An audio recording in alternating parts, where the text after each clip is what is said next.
جاگنا ہے جاگ لے افلاک کے سائے تلے، حشر تک سونا پڑے گا خاک کے سائے تلے۔ قبر آخرت کی منزلوں میں سے پہلی منزل ہے، مشکاہ شریف میں موجود ہے۔ حضرت عثمان رضی اللہ تعالی عنہ سے روایت ہے کہ جب آپ کسی قبر پر کھڑے ہوتے تو رو پڑتے، یہاں تک کہ آپ کی داڑھی مبارک تر ہو جاتی۔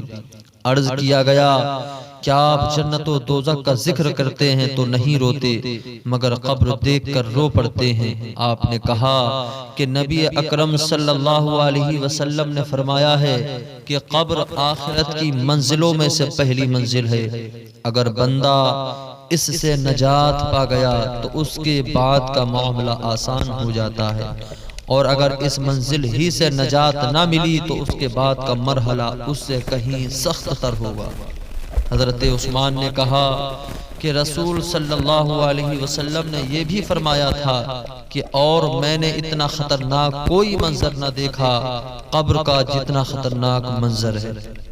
حدیث رسول سے معلوم ہو گیا کہ قبر کا منظر کتنا بھیانک اور کتنا گھبرا دینے والا ہوگا۔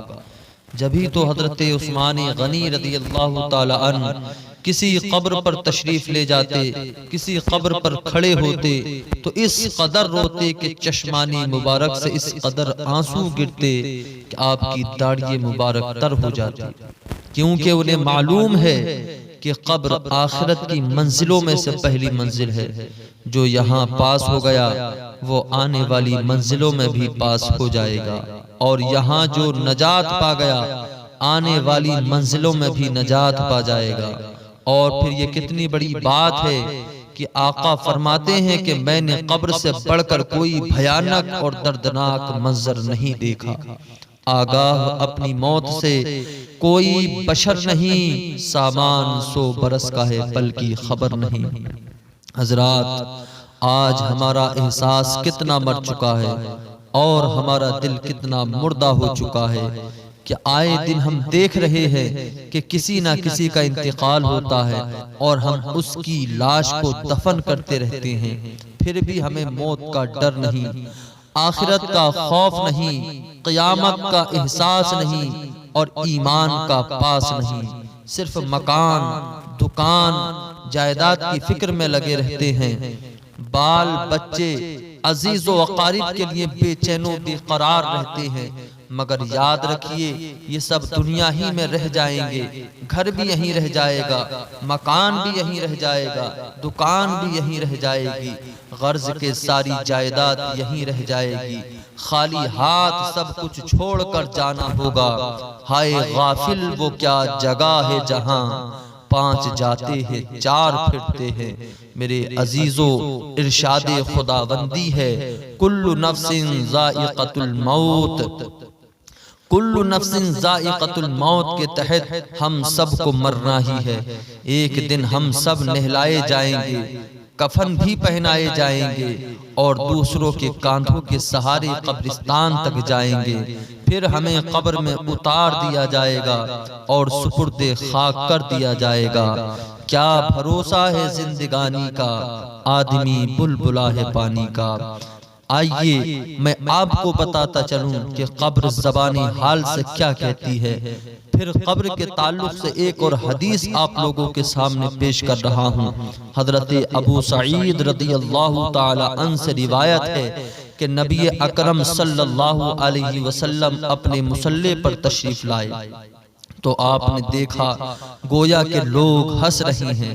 آپ نے فرمایا اگر تم لذتوں کو ختم کرنے والی چیزوں کو یاد کرتے رہتے تو تمہیں اس بات کی فرصت نہ ملتی جو تم میں دیکھ رہا ہوں۔ لذتوں کو قطع کرنے والی موت کو زیادہ یاد کیا کرو، کیونکہ جب بندہ قبر میں جاتا ہے تو یہ زبانی حال سے کہتی ہے میں مسافرت کا گھر ہوں، میں تنہائی کا گھر ہوں، میں مٹی کا گھر ہوں، میں کیڑے مکوڑوں کا گھر ہوں۔